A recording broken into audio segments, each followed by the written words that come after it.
por pie diabético. Entonces, obviamente, aunque lleve pocos años según él, podríamos pensar que el daño renal es por diabetes, porque hay evidencia de daño a otro órgano por diabetes. ¿Bien? Entonces, eso es algo que tienen que mantener en mente. Si el paciente tiene más de 10 años de ser diabético, a veces no hay necesidad de buscar la evidencia de daño a otro órgano. Simplemente con más de 10 años de ser diabético, cualquiera puede tener daño. La hipertensión arterial, les comentaba, es un factor de riesgo para tener daño renal, pero mucho ojo, mucho. La hipertensión arterial es un factor de riesgo, pero a la vez es un síntoma de daño renal. Bien, y tienen que ser bien abusados en ese aspecto. Es un factor de riesgo, pero también un síntoma de daño renal. ¿Y cómo vamos a saber en un paciente si la hipertensión es un factor de riesgo o un síntoma de daño renal? Doctora, ¿cómo crees?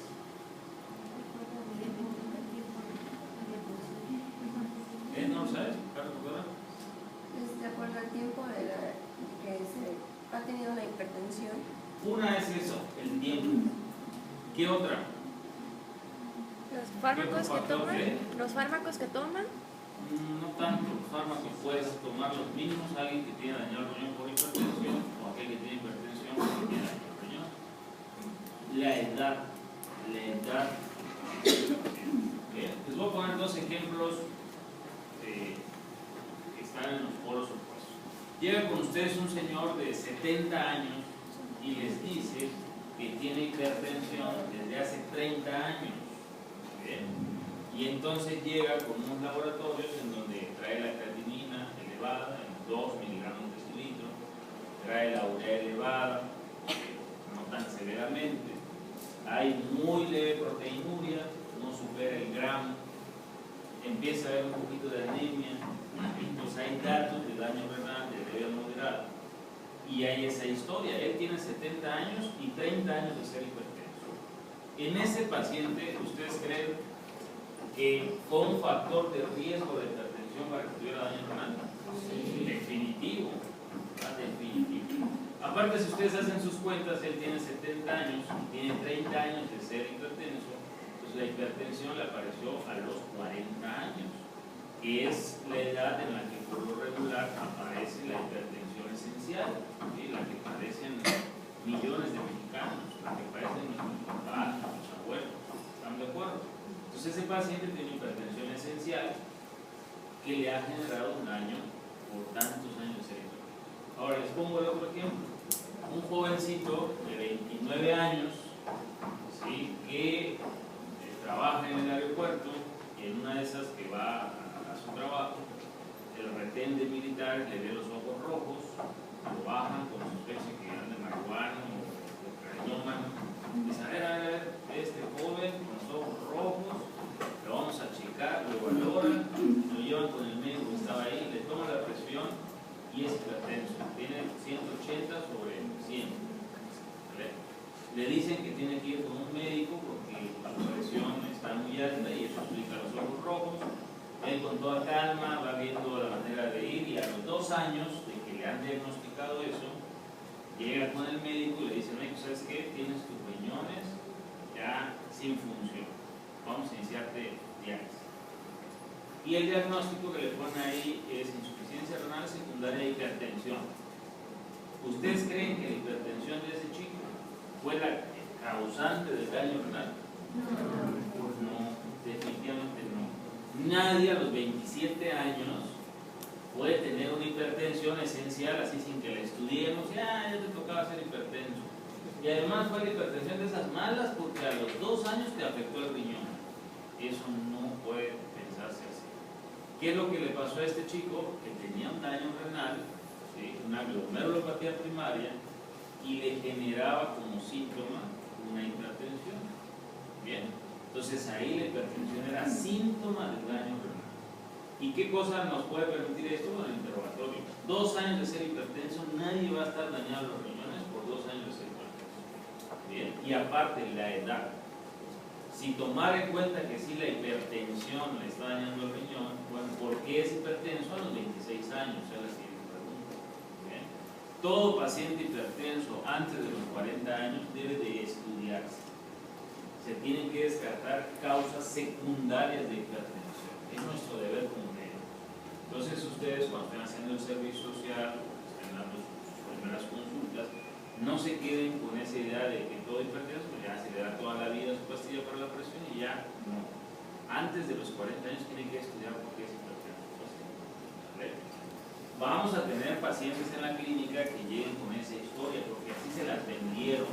Jovencitos de 35 años, yo los vengo porque ya tengo daño renal. ¿Y por qué? Ah, porque soy hipertenso. ¿Sí? ¿Y de cuántos años? De 3 años, doctor. Y les pregunto a ustedes, oye, ¿cuál crees que sea la causa del daño renal? Y ustedes van a contestar, hipertensión. Se nos aseguro que alguno de ustedes va a contestar eso, porque no todos lo grabamos, ¿vale? Entonces, no pueden pensar así ya.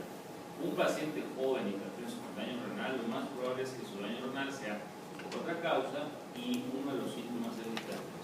¿Bien? ¿Queda claro eso? Sí. La lipidemia ya les había dicho, la obesidad, la hiperuricemia. Solo la pura hiperuricemia puede llevar a un paciente a daño renal. Es un factor de riesgo suficiente como para culpar de ese daño renal tan severo a la hipertensión. Eso sí puede suceder. ¿Okay? Y bueno, el síndrome metabólico como tal, que es prácticamente un poquito de cada uno de ellos. En cuanto a enfermedades inmunológicas, estas son enfermedades inmunológicas que van a afectar al riñón. Bien. ¿Cuál de todas ellas es la reina de las enfermedades inmunológicas y la reina en daño renal? No. El lupus, eritematoso sistémico. Es la enfermedad más frecuente de todas las enfermedades reumatológicas que afectan el riñón. Yo no sé si en general sin afección renal puede ser la más frecuente, a lo mejor la artritis reumatoide es más frecuente que el lupus, pero con afección renal el lupus. ¿Vale? Bien. Aparte el lupus es su mecanismo de daño es a través de los vasos, genera una vasculitis de pequeño vaso, y entonces al generar una vasculitis de pequeño vaso, ¿qué órganos no están vascularizados? Díganme, ¿qué tejidos no están vascularizados?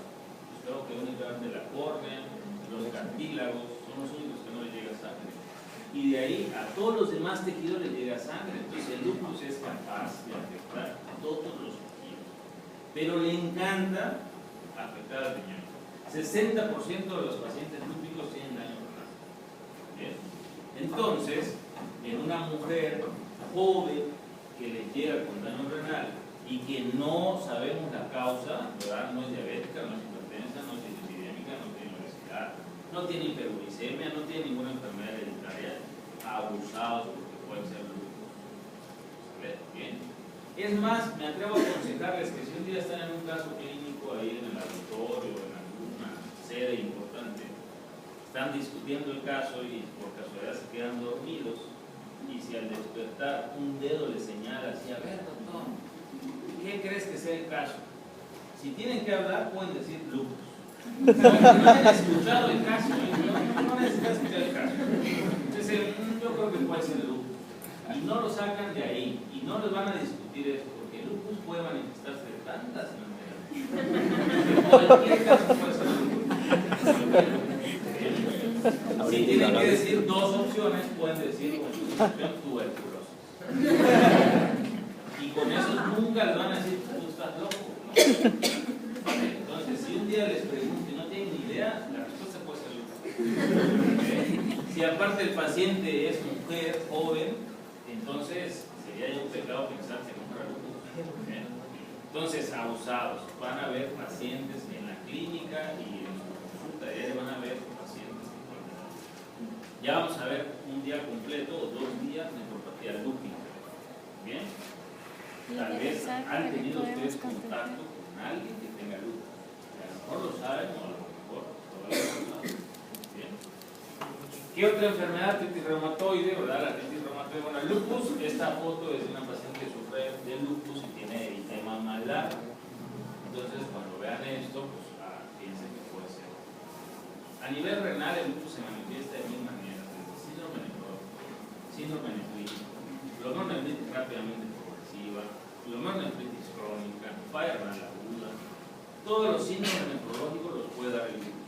Bien, ¿estamos de acuerdo?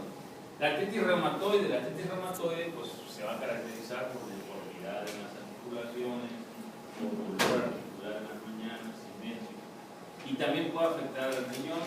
¿De qué manera lo hace? Predispone a infecciones de vías urinarias repetitivas y además, en secundario a que el paciente consume muchos analgésicos, también pueden resultar con daño renal secundario a analgésicos. Los pacientes con artritis toman diariamente una pastilla por día. Entonces, eso también genera. También pueden haber glomerulonefritis secundarias a reumatoide, pero es menos frecuente. Sí, tal vez un 10%, 20% de los que sufren de artritis van a tener daño renal. En cambio, el